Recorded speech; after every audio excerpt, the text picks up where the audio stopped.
Why are you asking me that? Because you're a Christian. So the first thing I don't like already is the tone.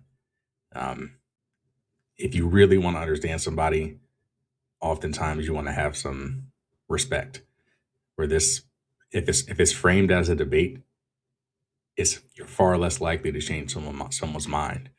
So it's almost like the only wise perspective is if you are in a debate that the only people you're trying to persuade are the audience. But I don't like that mentality. I don't like that performative theatrics trying to make the opponent look as horrible as possible while they try to defend themselves and then counterattack and make you look as bad as possible, because the truth gets lost in that war. So instead of having a war, I prefer to engage with respect and let the best ideas come out, whoever side they may be on. You say that. I haven't claimed that. Oh, what is this? Is this Christians versus atheists? I don't know. You don't know where you are right now. Either you're a Christian or you're not. Which one is it? I could be either of them, but In his defense, if Jubilee set this up, I believe this is Jubilee in the top right. If Jubilee set this up as Christian versus atheist, which I believe they did, then Jordan did sign up for this. He did walk into that label. And I believe he had them change the title to the video. But that's just to give some credit to the other guy. Jordan walked into that. Now, historically, Jordan's been very careful not to accept labels like that. So I'm surprised he actually agreed to the Jubilee video with that title. Maybe he didn't know in advance. I'm not sure. I don't have to tell you. You don't have to tell me. I think everyone should look at the title of the YouTube channel. You're probably in the wrong YouTube video. You're really quite something, you are. Aren't I? But you're really quite nothing, right? You're not a Christian. Okay, I'm done with him. That was the moment that was seen all around the internet. A moment that should be a big turning point in Jordan Peterson's career. It all started when Peterson went on Jubilee to go up against... So here's the thing. Even if somebody gets in what you believe to be destroyed, I've seen other videos where people claim that Jordan Peterson has been destroyed, namely the Matt Dillahunty conversation. But honestly, I think Matt Dillahunty didn't understand Jordan. And I disagree with Jordan a lot. It may seem like I am an apologist for Jordan, that I am going to defend him at every step. And that's not true, but I do respect the man. And I think there's too much sensationalism, too much tribalism, where we, as soon as somebody loses an argument or has an interaction that looks bad for them, you want to discredit the entire person, where that's not a wise move, right? You should be able to learn something from a fool. You should be able to talk to somebody who's an idiot 99% of the day. And then if they say something during that 1% of the time that's good, then you should listen to it. And you're worse off if you don't. So try not to generalize people. If Jordan makes sense, he makes sense. If he's made sense historically, then he has. And, one interaction and some conversation doesn't change everything he's done before. Now, if you think he's never made any sense, then I can respect that. But, one poor engagement doesn't remove the wisdom from any specific argument or conversation that someone has. So I'd say try to stay away from the generalizations here. 20 atheists. Clips from this debate went viral very quickly, and a lot of people were exposed to Peterson's debate tactics for the first time, and they were shocked and amused at how dishonest he was being. In fact, Peterson's performance was so bad in this debate that even many of his own fans are saying that he did badly. Of course, many are still defending him, predictably blaming everyone but Peterson himself for how this went down. But many more of his fans are instead saying something else. It seems that the go-to line for them... Well, most of Jordan's fans never really understood Jordan. And you could argue that, one, I wouldn't call myself a fan. I just call myself someone who is aware of the public discourse. You could say that I don't understand him, but I believe that I'm one of the few people who really does understand Jordan. I understand him. There was two steps in that widened my understanding of Jordan. One was reading. I didn't read the complete Maps and Meaning, but some of Maps and Meaning. I believe it was his first book, where he kind of lays out the case for the utility of religion, and he explains how when he was young, he was an atheist. Now you could argue that he still is, but The point is, a lot of atheists will debate Jordan as if he's not one of us. And I say us because I am. They'll debate him as if he's not one of us, where he understood all of our arguments by the time he was 12 years old. I mean, I did as well. So I feel like trying to make an atheistic argument to Jordan, he already knows all of them. Like, he's known them all for decades since he was a youth. So I don't think you need to persuade him. I think that he believes that he has evolved to a greater wisdom of what is useful for humanity and what is good. And he values what is good over what is right. And I think that's kind of how he is, where he is. The second thing that the second source of my the deepening of my understanding of Jordan is Jung. He quotes Carl Jung a lot, and Jung is a psychologist, and Jordan is as well. That's his profession. So a lot of times people forget that he's a psychologist or psychiatrist. I'm not sure which. I think he's a psychologist. But people forget that he's a professional psychologist. They think he's just some personality culture figure. This guy isn't, and he's an actual intellectual, professor, psychologist in literature, and so was Carl Jung. And Carl Jung also studied a lot about the parts of human nature that are unconscious, the spiritual side of humanity, not from a mystical standpoint that he wants to assert that any particular religious fiction is true, but from a almost evolutionary perspective about the human animal and how we work and what contributes and what fixes psychological problems. And if you look at it as from a doctor's perspective, from a psychological doctor's perspective about trying to treat patients, well, now religion becomes valid scientific source material, right? So in almost every other discipline of science, religion is unnecessary distraction, right? If we're talking about nuclear fusion, and you're like, well,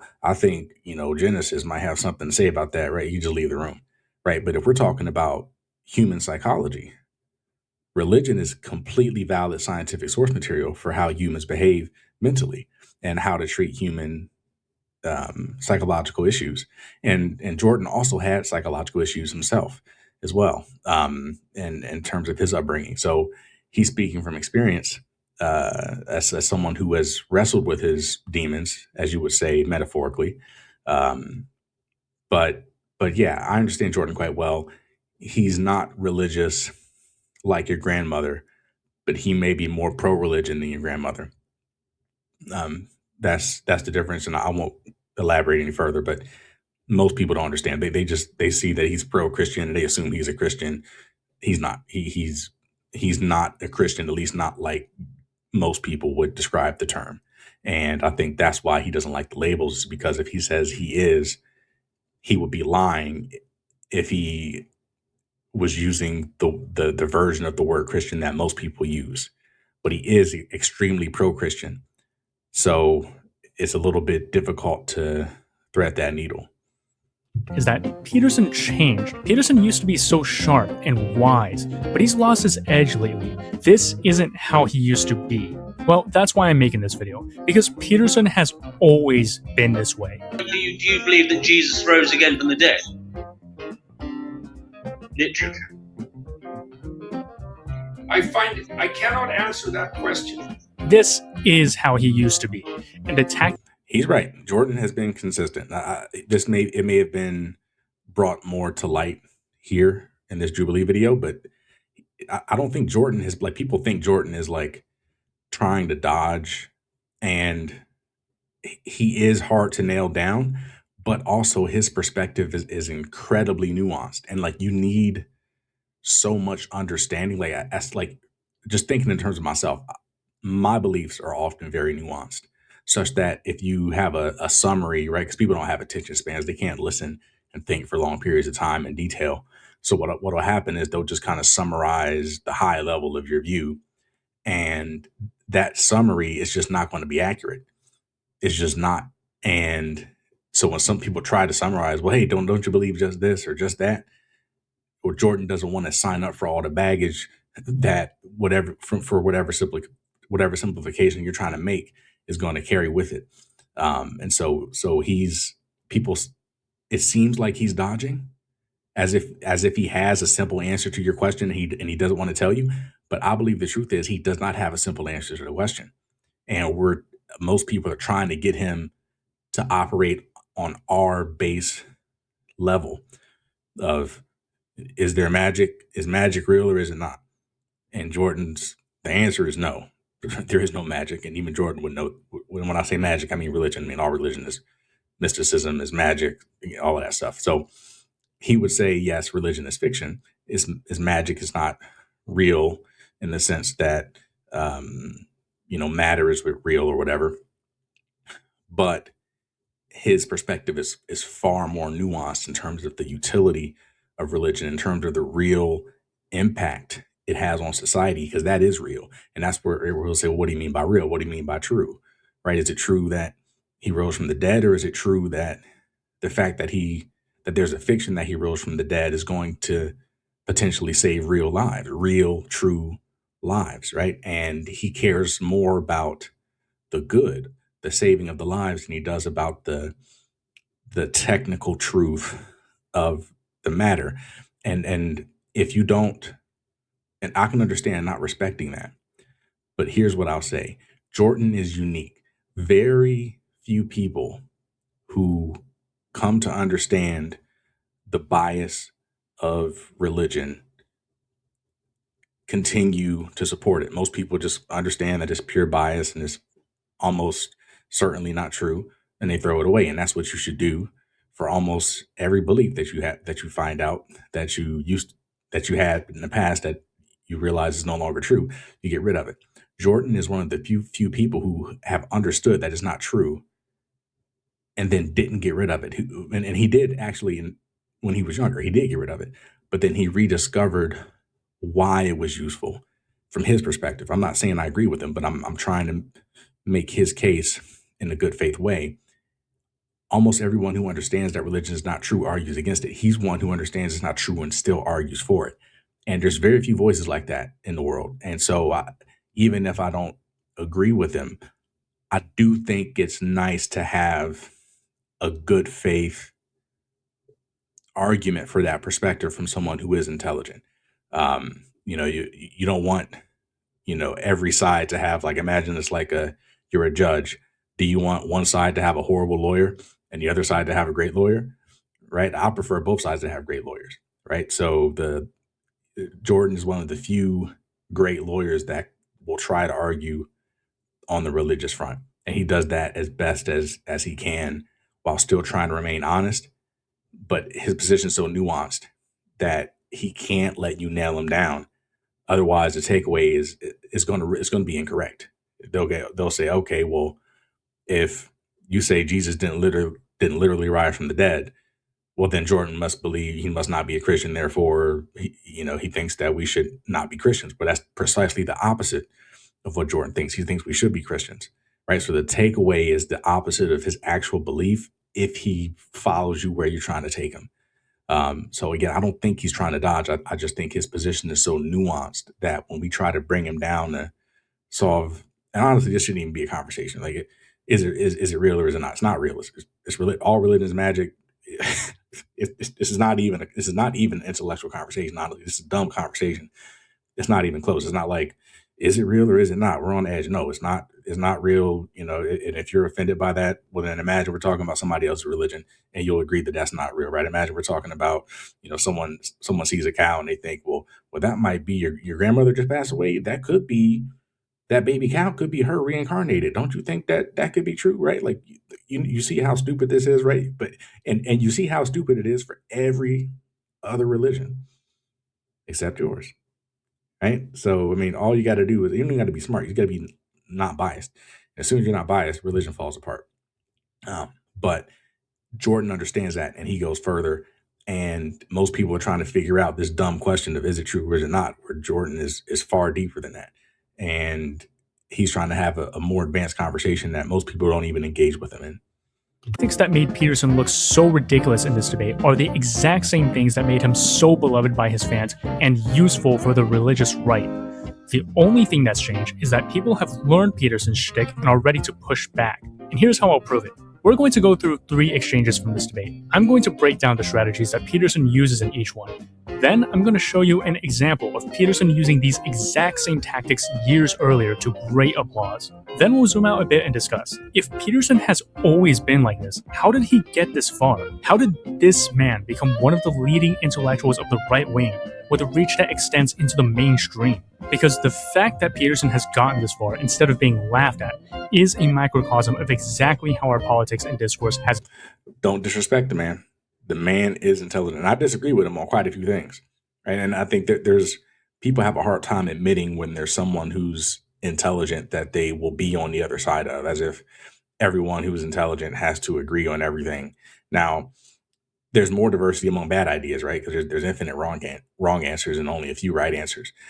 So smart people will tend to agree more often just because the truth limits the options you have available. But when you're talking about things as broad as, politics, I mean, it's pretty heavily opinionated. It's not a clear science. Like there's a difference between predicting something like quantum mechanics, which we can calculate to an extreme degree of confidence statistically, and predicting, say, a climate model. Now, it's still science, but it's not nearly as accurate as quantum mechanics can be predicted. And then economics is also a form of science, at least academia, and maybe that's even harder to predict than climate change, right? So, I mean, and psychology is pretty hard to predict too, quantitatively.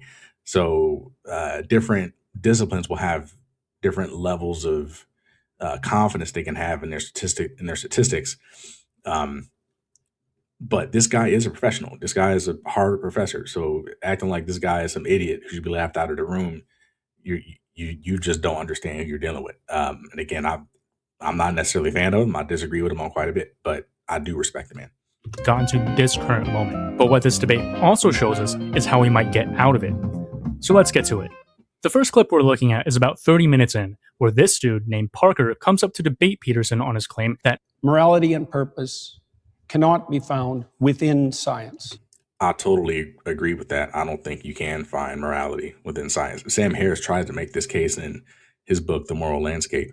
But there's a fundamental presupposition that you have to have that good is good and bad is bad. That, for instance, if someone were to say, well, surely if we ended, if we killed every human on Earth, surely that would be bad. If someone just says, I don't care, there's no scientific argument against not caring. You could say, well, if good has any meaning, then we could probably all agree that good means not murdering innocent people, especially at the scale of all of humanity, right? You could try to make those arguments, but you can't get to a starting point objectively. All ethics and morality, all of it is subjective. All of it is an opinion. It may be an opinion that we all share, but that doesn't make it not an opinion. Like we can all agree that, farts smell bad, but that doesn't make it an objective truth. It could be true that a percentage of humans will say that, but that still doesn't turn an opinion into a fact. Morality and ethics are opinions. They could be widely agreed upon opinions, but they are opinions. While discussing this, Parker says that Peterson's idea of God isn't the same as a typical Christian's. This is where the conversation takes a turn. So do you believe in the all-knowing, all-powerful, all-good notion of God? What do you mean by believe? Do you think it to be true? That's the circular definition. This isn't even the main point, but I think that is a fair circular definition, though. But I also understand people being upset when he asks you, what do you mean by believe? Because that's a pretty common word. To stop to point this out. Defining believe as you think it to be true is not a circular definition. A circular definition would be believe means you believe something. True is not a synonym for believe. Peterson deserved to be clowned on way more than he was just for this statement. And I think the only reason I still don't think I don't think it adds much in Jordan's defense. Why he didn't is because it gets so much worse. All right. So if you believe something, you stake your life on it. No, I don't agree with that from Jordan necessarily either. Just you don't have to stake your life on something to believe it. What do you mean by that? You live for it and you die for it. That's what I mean by that. It isn't something that you say. It isn't something that's associated with logical consistency. It's not declarative. It's not propositional. It's not a figment of your imagination. It's the presupposition of your attention and your action. And you're either fragmented, in which case you worship multiple gods, or there's some unity at the bottom of it that makes you an... I do appreciate the seriousness that Jordan has. A lot of people will say they are, and I think this may be the point he's trying to make, even though he maybe didn't start off in the best way. A lot of people may say, "Oh, I'm a Christian. I believe in all of these things," and then you look at how they behave in their life, and they don't live in accordance with those. It's almost like how Donald Trump was like the main evangelical candidate. It's like, so this guy that has kids from baby mamas from multiple different wives is, cheating on them with porn stars while they're pregnant, and, all kinds of horrible stuff, right? And then like, this is your, the chosen one from God. So there could be an inconsistency there. And I think that he's trying to make the point that it's difficult for him to say that he is really as authentic in his belief as some of the most Christian people.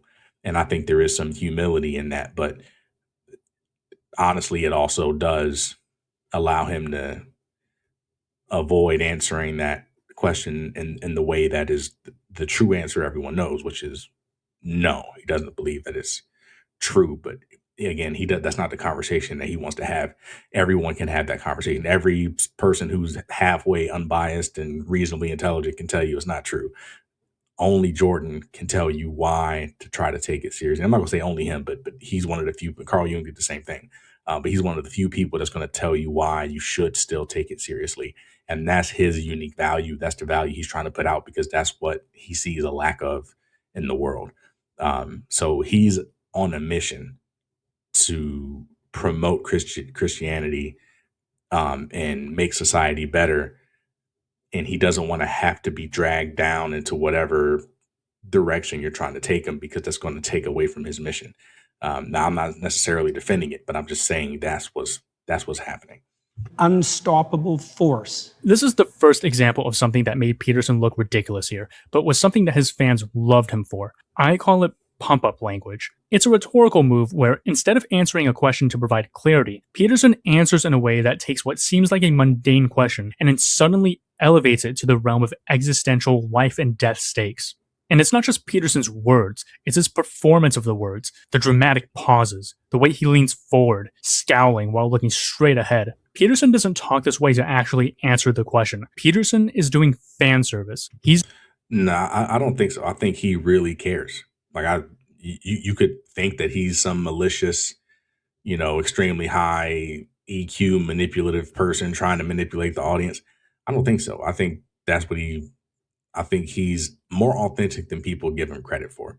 Doing what he has been very successful at doing, which is connecting his political and religious project with what has made him a mainstream star, self-help. He's not talking to the person in front of him. He's speaking straight to his legion of fans by evoking the same emotional state that he creates with self-help content. For Peterson, it works really well, and it's a prime way that he gets around questions he doesn't like. Here's an example of Peterson doing exactly that in a podcast over a year ago. Now, the man interviewing Peterson is a Catholic, but he's putting forward atheistic arguments to see how Peterson answers them. Watch how Peterson handles this question. What do you think the best argument for atheism is? For me, I think it would be, if this, and let's just choose the Christian God, if he exists and wants me to know him and save me, wouldn't he make it easier?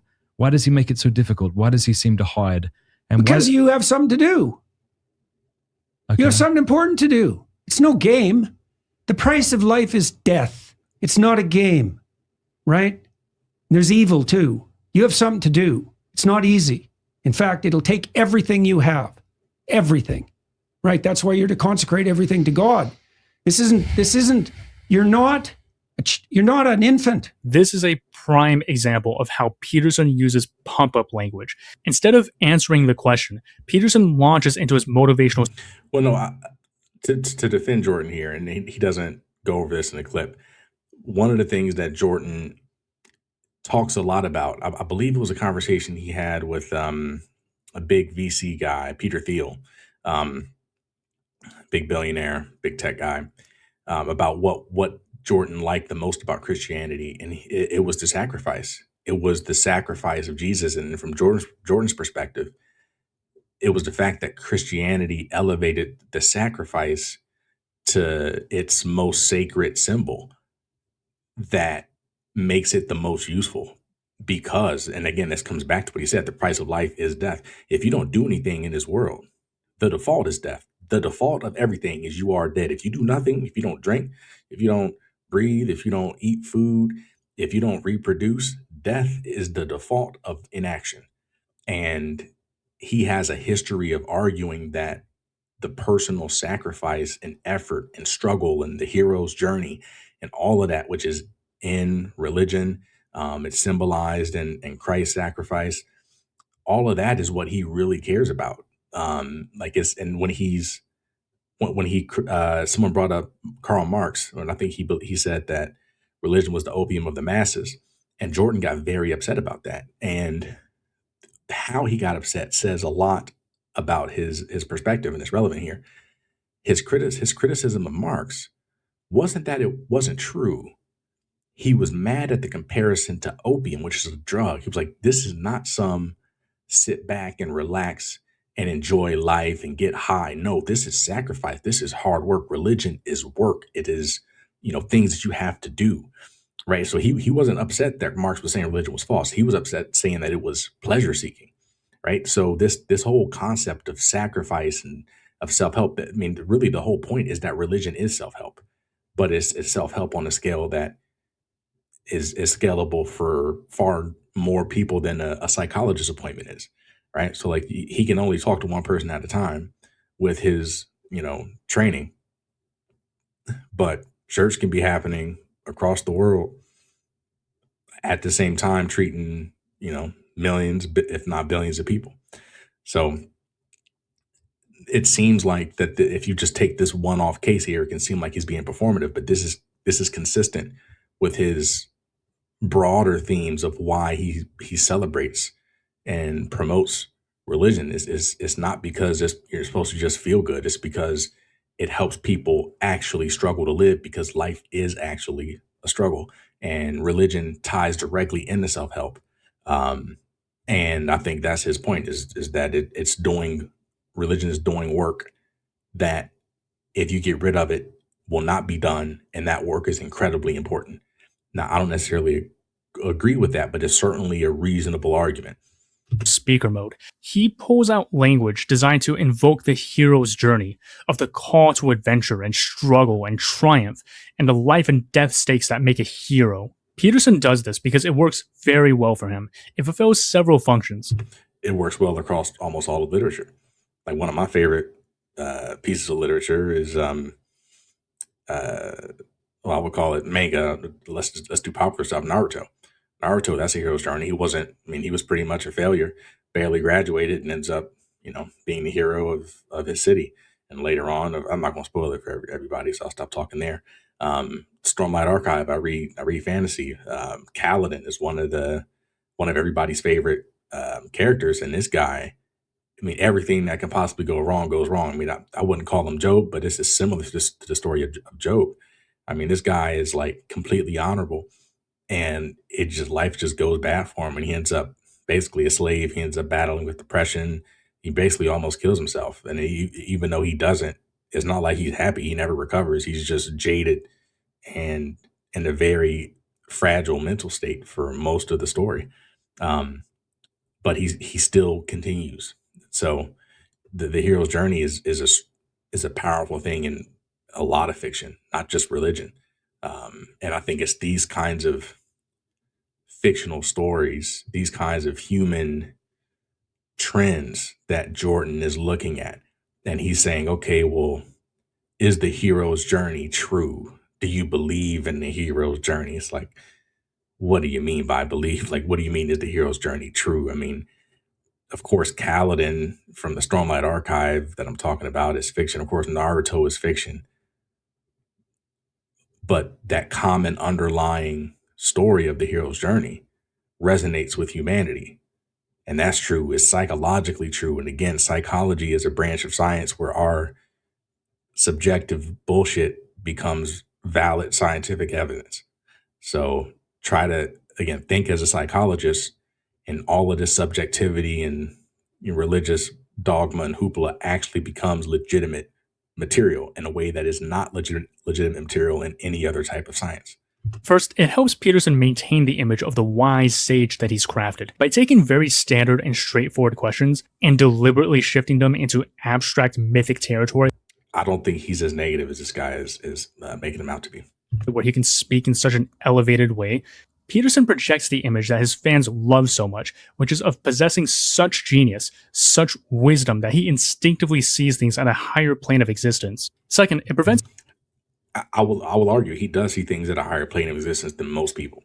Again, most people are just, is religion true or is it not? Let's have a debate. That's not even a debate. Like that's so simple. That's not even worth talking about. So most people want to have that dumb conversation. Jordan is past that. I mean, again, he was there when he was probably 12 years old. Now he's far beyond that, and he's looking at what humanity needs. And again, most people who understand that religion is not literally true stop engaging with it, and we throw it away as if it's not relevant. He's saying, hey, this may be more relevant than you think. His audience from noticing that his answers don't actually make sense. When Peterson dodges a question by evoking the emotional territory from his motivational content, his audience is brought back to how they felt when they first started binging Peterson's motivational speeches. Empowered, awed, ready to take on the world, pumped up. And when Peterson accomplishes this, his audience is no longer thinking critically about his answer. What matters is that his audience can feel how profound he is. Now, some of you might say, well, this isn't fair. How do you know Peterson is just trying to manipulate his audience? I mean, isn't he allowed to define belief however he wants? Well, we're not done yet, because we're about to see that Peterson does not actually believe in his definition of belief. That makes you an unstoppable force. Okay, so you're saying that you don't believe something if you wouldn't die for it? Not really, no. This is the moment in the debate when Peterson's pump-up language finally failed him. Instead of arguing over how Peterson defines belief, Parker did something very smart. He simply took Peterson's definition and ran with it. So then, How would you define belief? Something you say? Can I explain? Like, I could believe it is the case that this pen exists, but if someone like threatened my life, right, I would lie in order to be able to save my life, right? Like, I think you would do that too. You wouldn't lie to save your Don't life? be so sure. You wouldn't lie to save your life? How much do you know about me? I didn't lie to save my career. I didn't lie to save my clinical practice. So Peterson isn't answering the question, but is instead playing up his own self-mythology for his fans. It's the mythology of the persecuted truth-teller exiled from closed-minded institutions because they couldn't handle his truth, when in reality he enjoys far more fame and wealth now than he ever did as a professor. Sure, but that's easy to say in hindsight, right? So in hindsight, it's easy to say, okay, well, his career took off and he's made far more money doing this, but it does take courage to stand out, especially in academia. But really in any type of social environment, most people are just going to be quiet and blend in. Even if they disagree, they're not going to stand out. In hindsight, it did work out for him, and I can understand people saying, "Oh, well, clearly you'll make more money by challenging pretty much your entire field and becoming a pariah, especially in your country." He's Canadian. But I don't think that would have necessarily felt like a safe bet when he did it. Now, in defense of the other guy, when he says, okay, well, you don't believe something unless you're willing to die for it. Well, he brings up the pen. Like, are you going to die for a pen?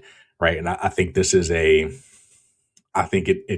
is a successful, it successfully shows that Jordan's definition isn't really scalable, but it also is a bit of a semantic argument that dodges the spirit of what Jordan is saying, which is anyone can say they believe whatever, but is that the best metric for what you actually believe? Many people will say actions speak louder than words, and I think most people would agree with that. And I think that's kind of the goal of what Jordan was trying to communicate. And then he goes, basically, assumes that Jordan wouldn't lie to save his life.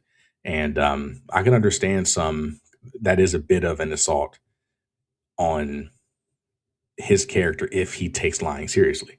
Now, if someone doesn't take lying seriously, like like that guy who asked him, he's like, well, I'd lie for, whatever. But Jordan's like, I wouldn't. Now, who knows? I mean, do I think he would? Yes, I think he would lie about the pen to save his life. But I do think that he takes it seriously. I mean, that's part of what he argues about Christianity, the truth shall set you free. And I think that Jordan believes in the wisdom of that.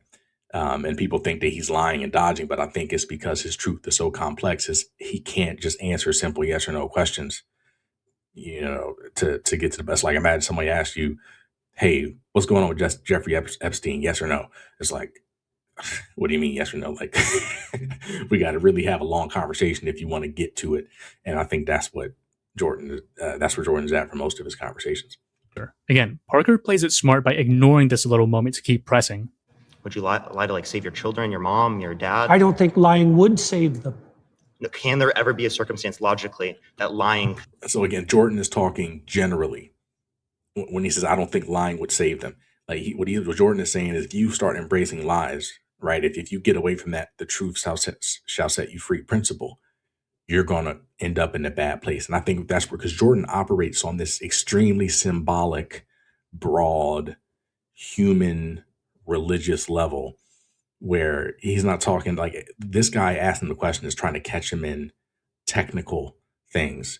Okay, if I had your daughter Michaela here right now and I have a gun to her head and I will pull the trigger unless you lie, are you not going to lie, right? And he's trying to bring it into like a real specific individual case, where Jordan is talking about principally, if I start sacrificing my principles here for whatever reason you're willing to throw at me, at the end of the day, I'm going to end up being somebody I don't want to be. So the honorable move is to say, to hell with all these people trying to tempt me. I'm going to stay steadfast. And so I don't think that either of them is wrong necessarily. I would say Jordan is more technically wrong, because I do believe he would lie to save Michaela or whatever. But I think that Jordan is trying to have a different conversation where he's talking to generally, are we going to start sacrificing our principles? And the answer is no. Someone may try to tell you, hey, if you just sacrifice your principle this one time, it'd be great for you. No one to catch you, no one to find out. Be careful. And I'll give another example. I believe he was talking with Lex Friedman about, I think it was Crime and Punishment, but I haven't read the book, so I'm not sure what book it was. But basically, there was this guy who ended up in a situation where there was this bad lady, like she wasn't a criminal, but she was just bad and horrible to everybody around her. And it would have made his life way better to kill her. There was some reason that killing her would have been great for him. I don't remember what it was, but not just for him, for everybody she interacted with, because she was horrible to everyone. And he was like, what is stopping me from killing this woman other than generic morality that, people say that you shouldn't kill someone, right? So besides the generic, broad, supposed wisdom from society, when I think about this situation specifically, killing this woman seems like a purely positive thing to do. And he struggles with that for a little bit. And he was like, I'm just a coward believing these general truths and rejecting the clear logic of this specific scenario. And I'm going to kill her. And I don't think he did kill her, but then like somebody else walked in and saw him kill her. And then she was a witness. He had to kill her too. And he was up in jail. And it's like, well, that's what happens. You start sacrificing your principles. So again, I think that Jordan is trying to talk generally and broadly, where this guy is trying to catch him in a trap. And I'm not saying that guy shouldn't do that. If it's a debate, if you have that debate mindset, then it's a fair thing to do. But that guy's talking specifically, and Jordan is talking generally. And again, if somebody had to be technically wrong, I do think it would be Jordan, because I do think that he would lie to save Michaela, but he's trying to make the bigger point of not sacrificing your principles when the going gets tough or when it starts looking pleasant to do so. Could save someone. Yeah, and if you're steeped in sin, you're likely to live in circumstances like that. What's happening here is that Peterson has unwittingly painted himself into a logical... Right. If you're steeped in sin, you live in circumstances like that, right? You keep sacrificing, if you keep sacrificing your principles, you end up in a bad place. And I do think he's right about that. There is a certain, and that's why people respect men of principle. They do. They respect men of principle because it takes courage to be principled. And in most cases, you will be rewarded for being principled, because life will tempt you. Life will tempt you to do things that you shouldn't do. And it is a good thing to have the strength to remain with your ethics and with your principles in spite of those temptations. Corner with how he's defined believe. Recall, Peterson defines belief as you stake your life on it. You live for it and you die for it.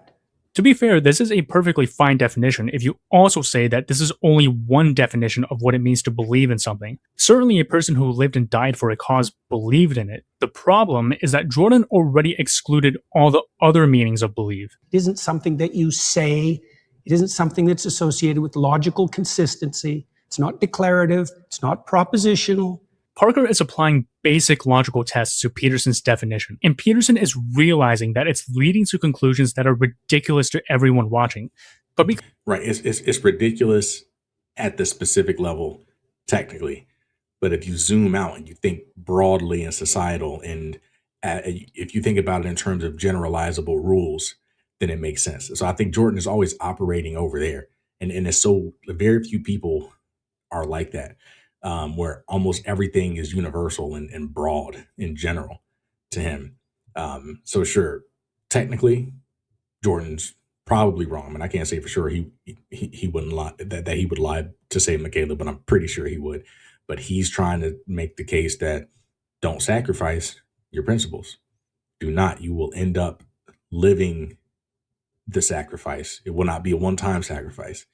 It reminds me of a quote from Immortal Technique, a rapper, his famous song, Dance with the Devil. And then I don't recommend listening to that song if you're faint of heart. But one of the last lyrics is, when the devil wants to dance with you, you better say never, because the dance with the devil might last you forever. And I think that's what Jordan is trying to say here. because he's too much of a narcissistic egomaniac to revise anything he said, he's going to spend the rest of this exchange obfuscating the issue. In like Nazi Germany, and it is the case that there's like Jewish people in your attic and you're trying to protect them, example. Would you lie to like the Nazis? I would have done everything I bloody well could so I wouldn't be in that situation to lie? begin with. It's a hypothetical and it's You not can't answer answerable. hypotheticals? No, I can't answer a hypothetical like What? that because Did it's you eat far. today? Look, Did you eat don't today? play games. I'm not playing a game. I'm just Yes, asking if you you ate are. it today. No, this is not playing games.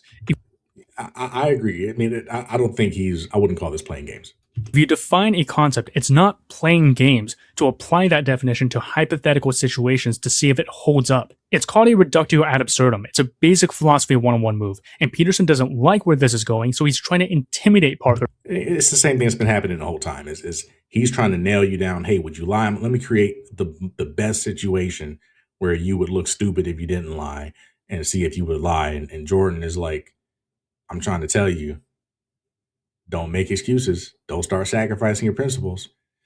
Because once you do, you're gonna start living that way. And Jordan's right about that. But this guy is also right that you probably shouldn't. You probably should lie to save some lives, right? I think it's just different. Like this guy is talking like, again, I think the difference is this guy is trying to catch Jordan in a truth debate victory. I got you. You said, you never lie. I create a situation where you would lie. Where Jordan is like, I'm trying to tell you not to lie because you're going to end up living in lies, and this is a bad thing to do. And I'm more confident that we need to agree to not lie than we need to start listing all the situations where you should.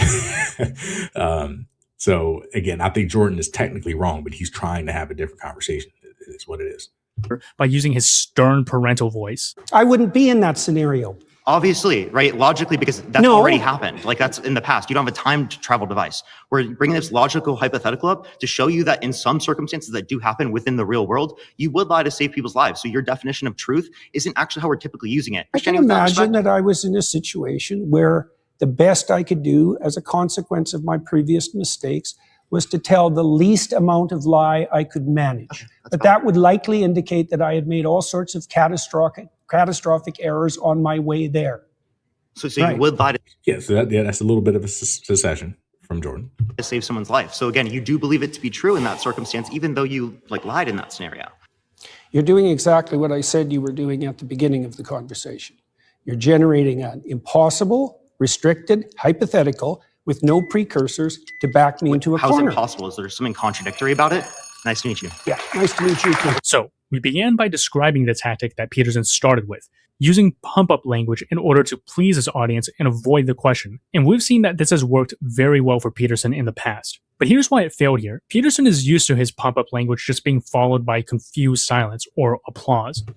Yeah, I mean, I think this guy is oversimplifying and he's making it, I think he's too negative on Jordan, as if like Jordan is completely performative. I'm just like, he's some Trump-like motivational speaker, some sort of hype man in a rap concert trying to just rile everybody up, like a Nick Fuentes type that just kind of rallies the troops. I don't think that's where Jordan is at. I think he actually cares, but he's so broad and generic, and he doesn't actually believe in religion. He just doesn't.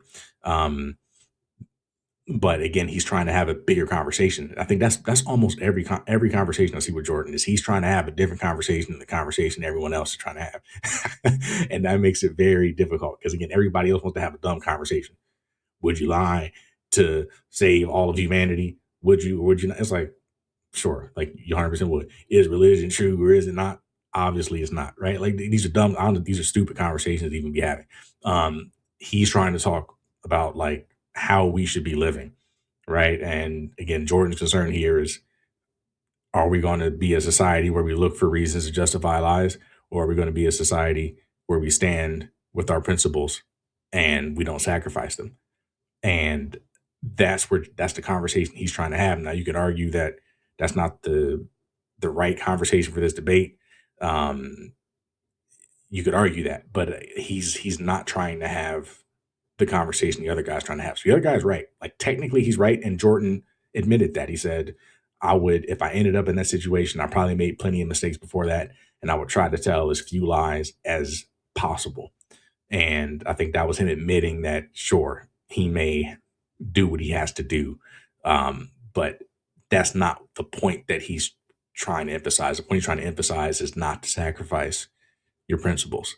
And if you're going to try to set up a hypothetical to see, hey, Jordan doesn't have any principles, he's like, I'm not buying that, right? I believe in maintaining your principles at almost all costs. And even though you can create some hypothetical where you say I would sacrifice them, that's not the point that I'm trying to make. That's maybe the point you're trying to make, but the point I'm trying to make, again, I'm talking from Jordan's perspective. The point I'm trying to make from Jordan's perspective is we stand by our principles. We stand by them, and we're not sacrificing it because of the temptations of the snake, right? He'll say something like that on the, even though he doesn't believe in it, on the metaphorical, symbolic level. So anyway, I'm always long-winded. We got through about 8 minutes of video. His first little example here. So I'm going to go ahead and cut it short, or long, however you describe that. But yeah, if you'd like to see more, like, comment, and I'll continue on the next portion of the video.